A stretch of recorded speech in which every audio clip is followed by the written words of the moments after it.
Estamos aqui em Riba Nova Gaia a falar com Marcelo Borges, que é presidente da Associação dos Imigrantes e Trabalhadores por Aplicação, criou uma associação fundada em 2019 que reúne centenas de trabalhadores das plataformas, das aplicações do tipo Uber, Glovo, etc., e também a TVDE, que são, representam hoje uma proporção importante da força de trabalho dos trabalhadores em Portugal.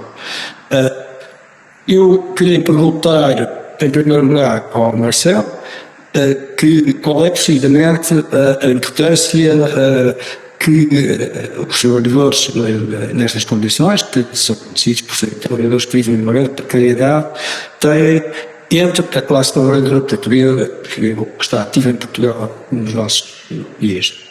Primeiramente, muito obrigado pela oportunidade de nós estarmos aqui falando um pouquinho da ASETRAC. A ASETRAC é uma associação de imigrantes e trabalhadores por aplicação. Hoje em dia, o papel da ASETRAC é um papel muito, digamos que difícil, que é lutar contra as grandes multinacionais, a dona dos capitais, aquela que não tem diálogo conosco. Nós sofremos um problema muito grande que é de não termos como nos comunicar dos nossos problemas. Então, daí surgiu em 2019 um grupo de estafetas na cidade do Porto, que, reunidos, resolveram criar uma associação para defender os interesses dessa classe, que são justamente os interesses que vão de encontro à precariedade, que é o que nós sofremos tanto na parte do excesso de horas trabalhadas, quanto da parte habitacional. Ou seja, é uma cascata de complicações que nós enfrentamos pelo fato de estarmos a trabalhar numa profissão onde a precariedade é tão gritante no momento. Precisamente sobre esta questão da precariedade, que é atualmente de grande atualidade para todos os trabalhadores, mas evidentemente mais ainda para aqueles que já têm um instituto precário. O governo tem preparação chamado pacote laboral, também 21, que representa um agravamento muito substancial se passar das condições de vida e trabalho dos trabalhadores de Portugal e fazendo uma espécie de nivelamento por baixo, ou seja, transformando os trabalhadores em geral em trabalhadores precários e com poucos caminhos diretos. Os próprios trabalhadores das plataformas são afetados por disposições destas alterações ao Código Laboral, nomeadamente alterações que vêm mais uma vez tornar mais difícil a famosa presunção de laboralidade, ou seja, de existência de vínculo contratual entre o trabalhador e a entidade patronal. Qual é a situação? Como é que vês essa situação? Olha, a gente vê com muita preocupação. Primeiro, que nós vemos que aquilo seria o governo para atingir e encher os trabalhadores das plataformas digitais. Eles foram muito contundentes no momento que eles querem eliminar o artigo 12A. O artigo 12A foi aquela conquista lá da agenda do trabalho de mundo, que foi uma coisa assim maravilhosa para a casa. Para quê? Primeiro, para trazer os holofotes estafeta, que antes tinha aquela visão muito bonitinha da televisão, onde eles chegavam aqui numa casa do cliente para fazer a entrega e saírem lá muito maravilhosamente. Só que hoje em dia, graças à internet, graças às associações, graças ao trabalho dos sindicatos que nos apoiam, essa mentira veio à tona. E a gente sabe realmente como que as plataformas fazem o trabalho. Então, nós entendemos isso, que isso é um tiro da classe dos estafetas, dos TPDs, porque vai gerar mais precariedade. No momento que o artigo quer abominar qualquer tipo de caracterização do vínculo laboral, é um grande retrocesso para a nossa classe. Detalhe, não são todos os estafetas do TVDS que querem contrato de trabalho, porém existem vários que querem. Então, a visão das ASETRAC sempre foi a mesma. Tentar criar uma dupla condição, onde cada pessoa, trabalhador, tenha a escolha Eu trabalho 8 horas por dia, eu quero ter meu vínculo laboral reconhecido. Eu quero trabalhar 1, 2 horas por dia, eu não tenho interesse no contrato de trabalho. Então, a gente acredita que essa seja a melhor hipótese. Inclusive, para as próprias plataformas digitais, isso é muito interessante. Na realidade, as plataformas têm um interesse real que é diferente e que tu contaste casos de plataformas de empregadores e na realidade não há muitas, portanto a probabilidade de um estafeta, um TVDE trabalhar grande parte do seu tempo de trabalho, e a maior parte deles trabalham muitas horas, para 1 ou 2 desses patrões é grande. Eles trabalham, no fundo, tantas horas que um trabalhador assalariado normal por muito tarde, às vezes mais, às vezes muito mais. Essa é uma conta que é complicada explicar o estafeta de TVDE, porque se eles for comparar tanto de horas que ele está trabalhando para ganhar aquele mínimo salário mínimo português, ele não consegue perceber muito bem. Mas hoje em dia as pessoas já estão com outra visão, já estão começando a alertar que não é bem por aí, que realmente estão sendo explorados. Há pouco antes de começar a entrevista, eu estava mostrando para você o caso das pessoas que trabalham 20 horas por dia. De que maneira? O TVDE trabalha 10 horas na Gold e 10 horas na Uber, ou seja, trabalha 20 horas. Se ele trabalha 20 horas e as plataformas se conversam, eles falam noção que o lucro empresarial não vai crescer. Porém, as decisões são todas orquestradas como se fosse um grupo só. Quando a gente percebe isso, a gente vê que realmente eles não têm interesse em controlar a qualidade de vida do trabalhador.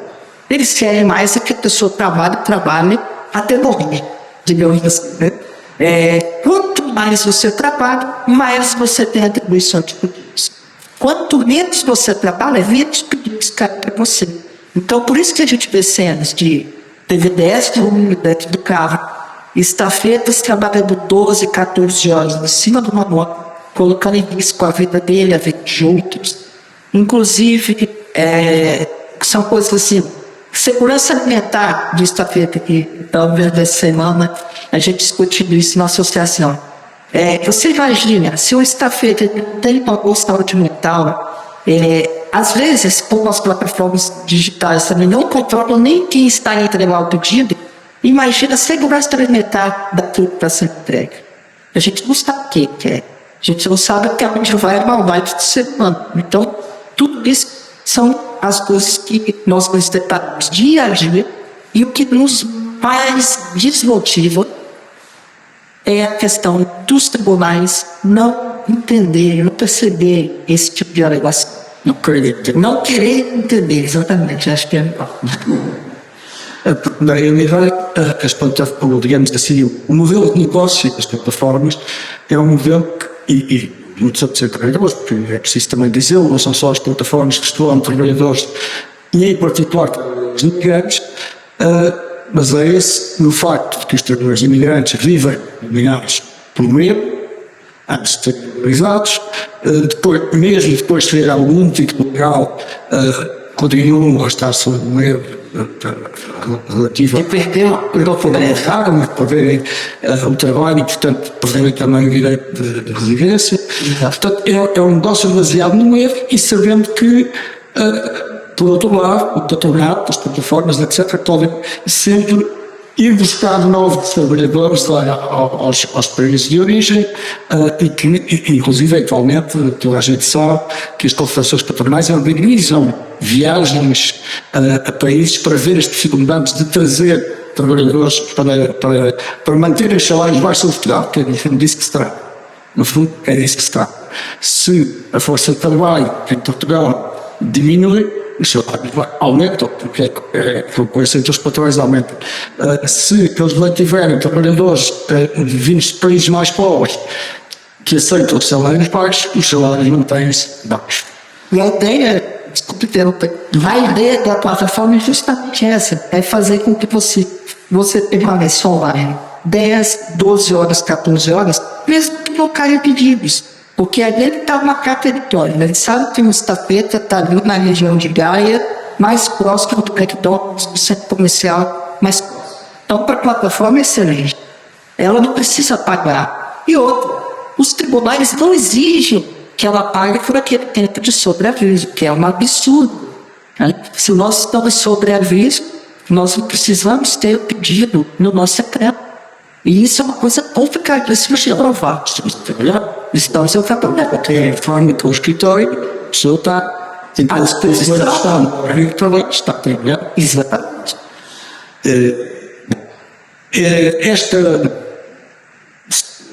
Como sabemos, também do ponto de vista político, a questão da imigração é explorada profundamente pela extrema-direita e também pelo governo, que na prática está ligado com ela, para procurar cavar uma divisão entre os trabalhadores imigrantes e os trabalhadores nativos, digamos assim.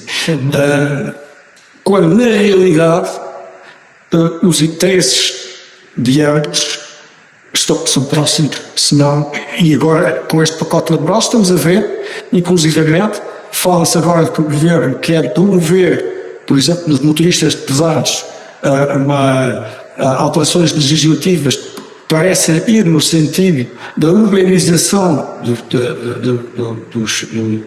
da profissão de motoristas pesados e, de modo geral, a tendência em geral da organização do trabalho, do ponto de vista dos empregadores, do ponto de vista do patronato, é para acabar com os direitos relacionados com o trabalho salarial que os trabalhadores têm conseguido ao longo de já de mais de um século de luta neste país e em outros países da Europa e do mundo. Como é que é possível trabalhar para que os trabalhadores imigrantes, nomeadamente aqueles que não são diretamente assalariados, que é a situação das plataformas, possam organizar-se em conjunto ou mais unir-se à luta dos restantes trabalhadores? Estou a pensar agora também, por exemplo, na greve geral, mas de modo geral. Sim. Eu acho que o associativismo ela é uma causa grande, mas muitas pessoas não querem se associar, às vezes porque não vê uma vantagem ali na primeira vista. O ser humano tem essa mania de ser imediatista, ele quer a coisa para ontem. Ele acredita que essa luta de todos esses direitos laborais que foram conquistados foi em 2 anos, 3 anos. E não é, a gente sabe que isso é uma luta de décadas, né? De centenas de anos. Então as pessoas têm esse problema. Já é a primeira coisa. Então, se associar é complicado. O sindicato seria uma ideia perfeita para os trabalhadores das plataformas digitais. Porém, o sindicato não é visto pela maioria dessas pessoas. Eles acreditam que o sindicato é aquela manobra para ganhar dinheiro, para beneficiar meia dúzia de pessoas, e isso está arraigado na cabeça das pessoas. Por isso que a Zetrap nasce como associação, justamente para sair um pouco desse preconceito. Mas mesmo assim a gente percebe que o associativismo ainda está muito fraco. A gente percebe também que ultimamente deu uma crescida no número de associados por conta do aperto das leis laborais. As pessoas estão a perceber que podem perder mais direitos, então a gente percebe um aumento de sócios agora. Mas será que é só assim que a gente tem que agir? Com a faca no pescoço? Não seria mais interessante a gente estar organizando a casa, organizando, conversando, se articulando, para não agir somente no ápice de problema? Esse é um grande problema que eu vejo. Provavelmente, os sindicatos tradicionais, digamos que existem teriam muito interesse, deveriam mostrar interesse em organizar trabalhadores para cá, os trabalhadores das plataformas, oferecer-lhes essa possibilidade, e isso não seria muito. Em todo caso, houve recentemente uma grande manifestação de trabalhadores imigrantes frente ao Parlamento, organizado sobretudo pela sociedade imigrante. É um sinal de que os trabalhadores imigrantes, que apesar de viverem nesse mundo de medo e de dificuldade em se juntarem, em se organizarem, compreendem que, se não se organizarem, estão completamente à mercê das redes. Falámos também antes da entrevista que, do modo de vida, a grande parte dessa A questão da exploração, né? Nós sabemos de casos e casos aqui na associação de pessoas que trabalham em contas de outrem, geralmente das pessoas que fazem o quê? O trabalho do intercâmbio dos imigrantes, que ganham dinheiro com isso, o tráfico humano. Né? Isso é nada mais nada menos que o tráfico humano. E cobram cada centavo por ali. Então a pessoa ali está a pagar a conta da água, da luz dela, a conta da habitação dela, com certeza vai estar inflacionada. Ela vai tacar tudo, inclusive a passagem. Então, isso já é um combinado antes da pessoa vir. As redes, grandes redes de tráfico humano agem dessa forma. E nós sabemos que, no mínimo, são 30, 40 mil euros para conseguir estar em Portugal. Isso antes de sair. E depois, é claro que essas redes eles começam a inventar problemas para manter sempre aquela pessoa ligada a necessidade de estar de alguma forma a representá-los perante o governo e ajudá-los nas dificuldades de regularização do país. E falando também de que esse fenómeno da exploração do trabalhador imigrante se estende a todos os meios. Por exemplo, no caso da habitação, que foi muito frequentemente os trabalhadores imigrantes não têm outro remédio senão viverem com muitos outros, em espaços pequenos, às vezes dividirem no sistema da cama-quente, não é? Da rotação, enfim, em todos os meios, ou seja, que a propaganda política que é feita contra a imigração, a pretexto de dependência, por subsídios e não sei o quê, é exatamente o contrário. Os trabalhadores imigrantes são claramente os trabalhadores mais sobreexplorados que há neste país. Exato. E assim, ultimamente a segurança social os imigrantes estão em positivo. Tem uma coisa importante para combater o discurso da extrema-direita, uma frase muito simples. Vai dizer que ninguém consegue nem um subsídio, nem um euro de subsídio, sequer, se não está legalizado no país. Então, se você não tem autorização de residência, você não consegue nenhum benefício. Para se conseguir a autorização de residência, você tem que apresentar os seus rendimentos mínimos, no mínimo 12 meses de contribuição. Então, o imigrante contribuiu. Para quê? Se ele vier um dia a precisar daquele auxílio. Então, não é nada de bom. Marcelo, muito obrigado por estas tuas informações. Desejamos o máximo resultado, o máximo sucesso ao vosso trabalho e, evidentemente, na perspectiva da unidade que é necessário estreitar entre todos os trabalhadores, qualquer que seja a nacionalidade e a origem, para fazer face a esta ofensiva do governo e do patronato. Muito obrigado, Adriano. Estamos juntos nessa luta.